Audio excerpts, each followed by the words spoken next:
I hope you all are good. So welcome to Ehiliz talk show program. God be praised. Vivid view. See them do it. I not only use all the brain I have, but all I can borrow. Say something, somebody. Mr. Champion, I not only use all the brain that I have, but all I can borrow. Man is not meant to be independent. Man is rather created to be interdependent. It simply means that we need to also reach out to get other people's knowledge, to gain more intelligence, to gain more information. And the more informed we are, the better our lives can be. Thank you. All right, my name is First Class. So I not only use all the brains I have, but all I can borrow. What this is actually saying, as a person or as a human, we are all gifted with our own brains and ideas. So once in a while, it's not really bad for you to seek out ideas from somebody or seek out advice, or maybe there are people that have also been on that lane that you are on already. So 1 or 2 times, it's okay for you to reach out to them and ask for them to borrow you some knowledge, or just enlighten you in 1 or 2 places that you don't know, or maybe you are confused on. Thank you. My name is Oganesumeme Bradley. I not only use all the brain I have, but all I can borrow. It simply means that you shouldn't be self-sufficient, but you should leverage on other people's expertise and experience in their areas of specialization. Thank you so much for your brilliant contribution on that testing. I not only use all the brain I have, but all I can borrow. For me, it means do not depend on your ability alone. The Bible even said, do not lean on your own understanding. So you need others. You need to have a listening ear. You need to do some research. You need to acquire knowledge from other people to add to what you have. And that will help you in your life endeavors. Don't just say, well, okay, I know it all. No, nobody knows it all. So don't depend on your ability alone. Work with other people, listen to them, take their advice, get some knowledge, and then you move on with whatever God has placed in your hands to do. And it covers all areas of life. In your marriage, don't depend on your way alone. Look at that's what's happening in the government, in the school, and even at your workplace. So it goes round. Let us not depend on what we have my ability to know. I know it or no. We need to get other people's opinion, and then we'll be able to fly whatever idea we have. Enough for this. We continue with our program for today.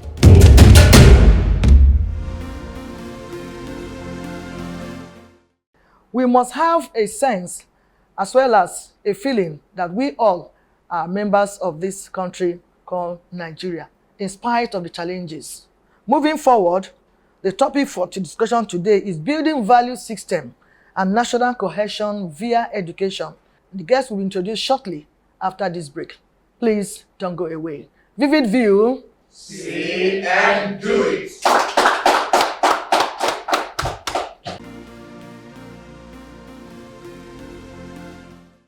What gives birth to relationship first is love. Somebody lost his wife, not his first wife. The next question is, why did his first wife die and the second wife die? We have no emotional balance, no emotional control. Ladies will say, I don't like this man. Why don't you like him? He doesn't beat me. Because my father used to beat my mother. In Nigeria, we have about 2.2 million people living with disabilities. Wonderful. We have the adults who are going through so much stress today, and they can't even have their head up in the society. You that is bad, you are hitting your wife all the time. Stop beating. Don't turn your wife to punching bag. Join us every Sunday on Vivid View with Ehiliz.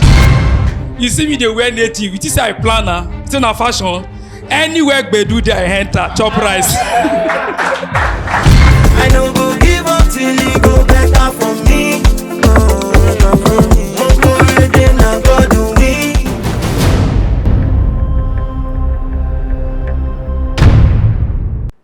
Welcome back. In case you're just joining us, the topic again is building value system and national cohesion via education. And with me in the studio today is a teacher.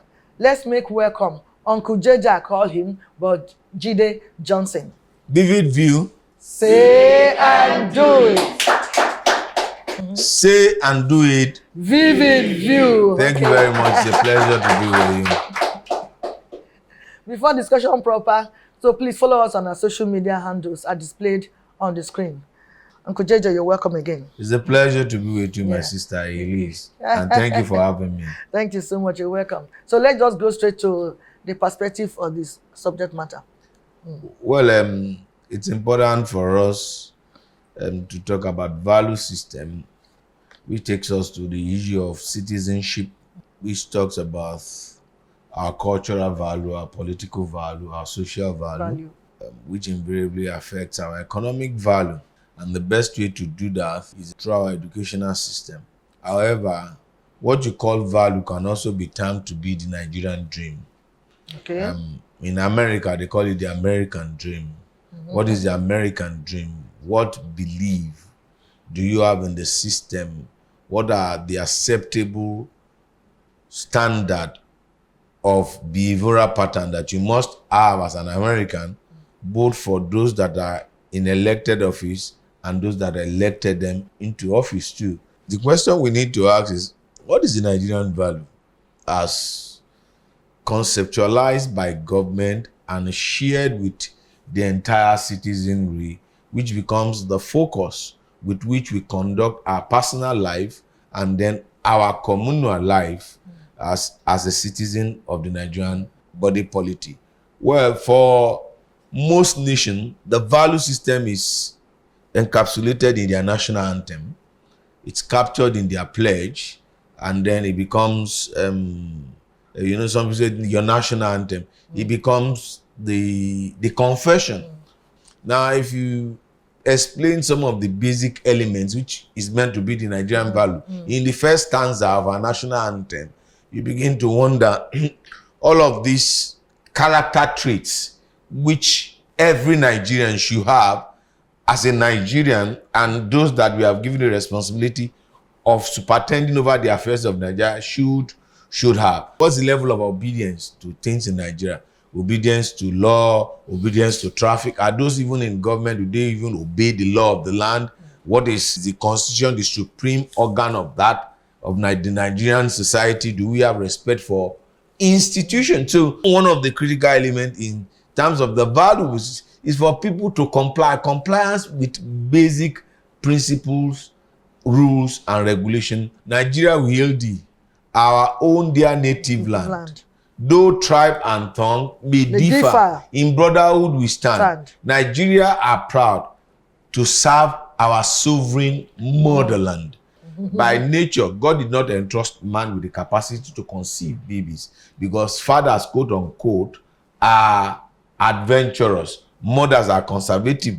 They protect and preserve whatever you give to a woman. She has the capacity to multiply to you. If you give a woman joy, she gives you a home. If you give her pain, she gives you trouble. So you give a woman a seed, she gives you a baby, and she gives you a family. So invariably, so if you look at the critical component, which should be the value system, which we should have in Nigeria. Do we have love? Do we love one another? Jesus said, what is the greatest commandment? He said, love your God with all your heart and soul, and then love your neighbor like yourself. He said, when you have all of that, the entire commandment is fulfilled. And which should be do we love ourselves in this nation? Do we have even freedom of movement? Are we united? Your value system is ensuring, like I pointed out, in your national anthem. Now, if you have taken the right decision concerning this country since 1960 to date, will we be where we are? No. We wouldn't be where we are today. We'll have been 1,000 miles, even or a million miles different from where we are today. So guide our leaders right. What are their decision making? How do they arrive about the policy choices they take, the policy alternatives that they give to us? As he said, help our youth the truth to know. No. Any nation, the growth of any nation is tied to the knowledge of the youth, because it is he said, remember the Lord your God in the day of your youth. It is the youth that are dreamers. They are the ones that bring about the turnaround in the economy and in the fortune of a nation. And when they don't know, he said, you shall know the truth, and the truth will make you free. Now, in a situation whereby the youth themselves don't even know, there's no clear-cut focus with respect to the direction with which they want to go with their life, because the value system within which those that are in leadership did not provide them with a focus, we don't provide them with a vision, then what will happen to the so he said, "Are you the truth?" He said, "In love and honesty to grow." How honest and how transparent do we practice? Are things done in Nigeria with respect to government responsibility to the citizenry? Government will just wake up one day and they will tell this is the policy we want to do. The following day they will go to another policy. So when we begin to unpack all of these things, you discover that we have highlighted the values we want to have as a nation, but the bottom line is that we have not embodied that, and we have not even developed our educational curriculum around our national value system. Yes. Thank you very much. Thank you so much, JJ, because if I give you opportunity, you will see continue, because you have a lot to really tell us. But these are things that we really need to consider very well. Our value system, as he mentioned, which one are we really practicing? Which one are we really upholding as a youth, as an adult? We need to go back. That's what I mentioned in my introduction. So we must remember we are members of one country, Nigeria, in spite of the challenges around us. In anything that we do, let's uphold that. We'll take a break now. Vivid View. Say and do it.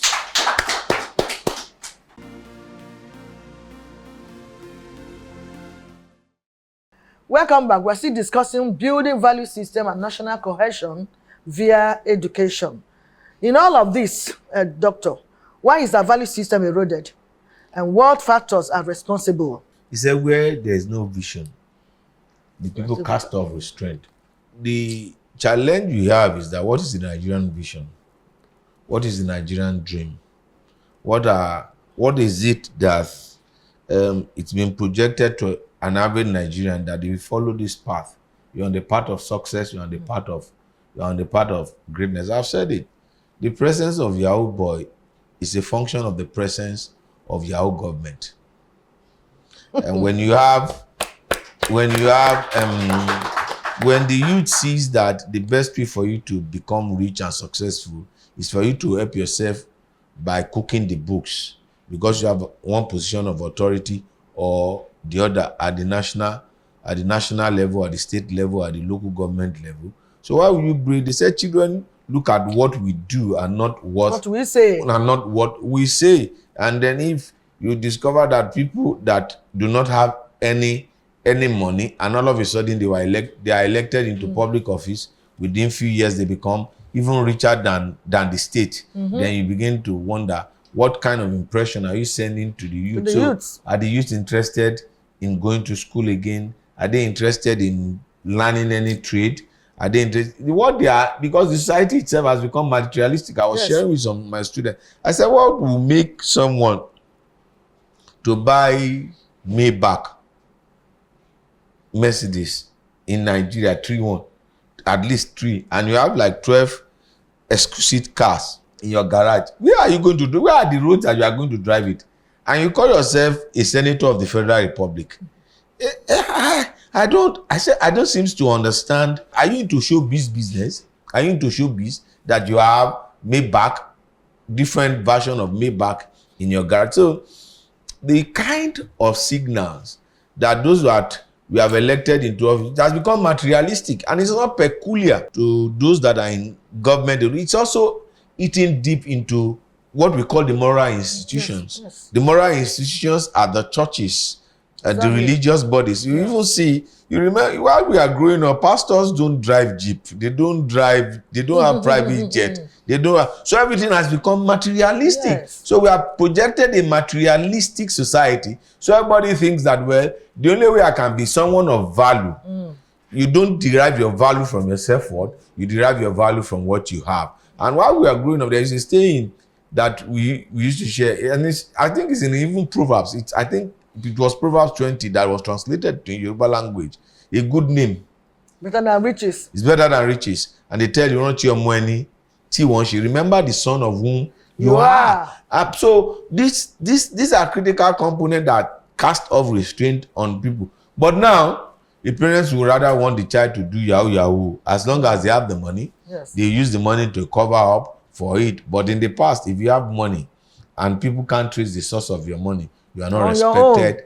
You are not respected in the society. But now in the society, You are judged by the money you have. You are judged by the material acquisition. And it's not what you have that makes you. It is who you are that really makes you. Because we attach more importance now to materialism, more importance to fame, more importance now to what is in your pocket, economic power and all that, political power. And then we leave the basics to show our young ones good example that we emulate. The elders, let us listen. Let us have a rethink about what we are doing so that we can really emphasize on this moral system that we are just discussing now. What is the essence of national cohesion and integration amidst these challenges? It's important for us to understand that he said, in unity we stand. Now, he said the strength of Nigeria is our diversity. And diversity. And if you look at the opening teaser you gave concerning I not only use all the brain I have, but all I can borrow from others. He talks about and I think what the contributors from the audience have, they say, it talks about our interdependence on one another. You know how we grew this country, how we evolved as a nation on the tripod of the north, the east, and the west. And then there was that unity in that diversity. But that unity is gone. We have replaced what used to be true identity. You are a Nigerian and you are either from the north or the east or the west. We have replaced it with many identities. Now, we are from a local government, from a local government to a state government, from a state to a geopolitical zone, from geopolitical zone to becoming Nigeria. So what level? So we have state of origin, we have indigenship of a local government, origin of a state before you become citizen of Nigeria. So we need something that brings us together. An American does not see himself from being from New York, does not see himself from coming from California. He sees himself first and foremost as an American. And it's about casting that American. It's that American dreams that bring everybody together. So it's that national vision that can bring all of us together. And once you have that cohesion, once you have that unity of purpose, then you can achieve greater things. The first attempt that mankind had unity of purpose, which was when they gathered to build the Tower of Babel in the book of Genesis, for those that are Christian. And it said the Son of Man came together to build a tower. And they started building that tower. There was unity of purpose, there was cohesion, there was cooperation. And God himself said, nothing, not even me, God, can stop them from what they have imagined to do. Imagination is the conceptualization of your dream that will propel your action. Because if you add the word images plus action, now images plus action is what is called imagination. Now, once that imagination is conceived in terms of national cohesion, that this country is our country, let's come together, let's build it. Nothing can stop you. Not even religion, not even security. A challenge is because together you deal with that particular issue until God confused their language.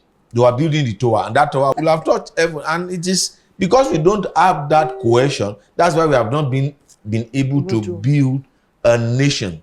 To build a nation where justice and peace shall reign. That cohesion is critical for us to build that nation. And now you've discovered that the political class, they've used religion, they've used ethnicity to divide us on the basis of politics. Whereas their children are marrying one another, they meet to date in the night together, but they would rather cause division among the citizenry, and yet they want to build a nation. I don't know whether it was Thomas Sowell or George Orwell that said it, that the political class will create a problem. And the problem they create, they will tell the citizen they have solution to the problem they create. And so that's how they were elected into office. They create a problem and promise to solve the problem they created. Look at the division that the political class have created in Nigeria, because they don't want us united. Because if you are united, then we make a demand from them with respect to how we want this nation to grow.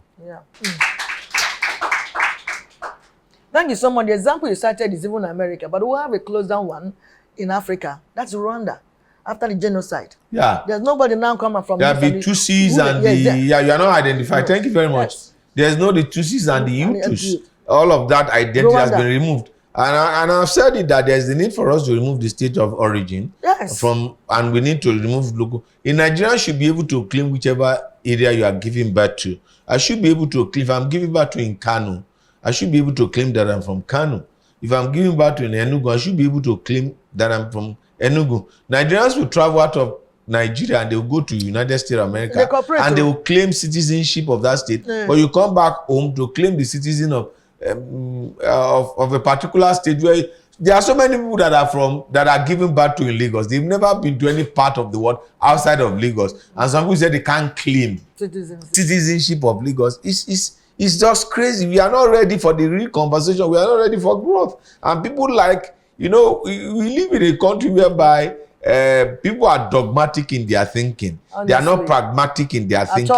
And we think that prayer will solve all problems. Prayer will give you ideas on how to solve problems. If you don't take steps to solve that particular problem, you remain there. There's no amount of prayer we pray, for example, and we put an apple seed on this floor. Even if you pray, it will not grow. It will not grow. Except you have to put fertilizer on a better soil. Exactly. If you plant it outside, we don't even need prayer for it to grow. If you plant it on proper ground, it will grow, which is the parable of the sower that Jesus gave. So we are in a country where the people rather pray than take practical steps to solve a particular problem. And there are things that we need to do practically to make this. So in creating that national cohesion, we must remove the issue of indigenship. We must remove the issue of citizenship. Wow. Thank you so much, Uncle Jide. These are just what we're talking about, because we just feel that, no. And we are trying to make our youth understand from this platform the need for you to still work towards oneness. It is still very, very key. What happened during NSAS shows that we can work with oneness as a unit, as a body, as a Nigerian. Because that period, there was no division, there was no Yoruba, Hausa, Igbo, this and that. But we youth together and said, no, this must stop. We need to go back to that. To say, yes, even our elders have shown us that they are division, but we don't want to accept that division. We are one. So it will be only by your name they will know the kind of Nigeria you come from. If I answer today, I come from the southwest. If you answer Ngozi, what's your name? Ngozi, the person come from the southeast. That's what is happening now in Rwanda. And you can see growth. They have recorded. After the genocide, one thing that nothing is going to happen again. But that's where they are now. And God has endowed us with many, so much things that we can do to be better than this one. But we need to come to the drawing board, and that's coming to realizing that we are one. The moment we come to that realization that we are one, we need to work together. Call a spade, and you know that we're going to improve in what is happening around us. We'll take a break now. Vivid View. Speak and do it.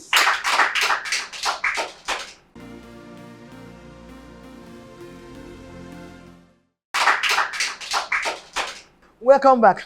Doctor, again, do you now think that the educational system has a role to play in building values and national cohesion? Yeah, it's critical. You said, the Bible said, train up a child in the way he should go. When he's old, he will not depart from it. The kind of educational system that you put in place determine the kind of cultural value you have, economic value and political value that you have in your given society. It is the education that you use to build the future of your nation. So what should we do? For example, you recall that in the past, they removed history from the curriculum. If you don't know your history, you don't know where you are going from. So if you have to learn from the past in the present so that you don't make the mistakes you make in the past and the present, and you can prepare for the future. That's the beauty of history. So the educational sector has a critical role to play in building a value system. And how do we do that? There must be something in which we talk about the Nigerian dream, the Nigerian nation, the Nigerian value system. I recall while we were young, I keep telling people that you go and buy bread, you buy pepper, and then there is this big tin of Milo or Bonvita is called Baba Salah, and then that's where they put money. When you go to where you are buying pepper, I'm not sharing fables. You buy whatever you want to buy, you know the price, and then you put the money and you take your change and you take the exact amount of whatever you have bought. In Lagos here, not even in Inderland. I'm saying it for a fact. It was a culture that I met. It was a culture that I participated in. Is that possible now again? No way. It's not possible again. So we need to bring about those value systems. And that's where the education, a situation whereby a professor is looking for political appointment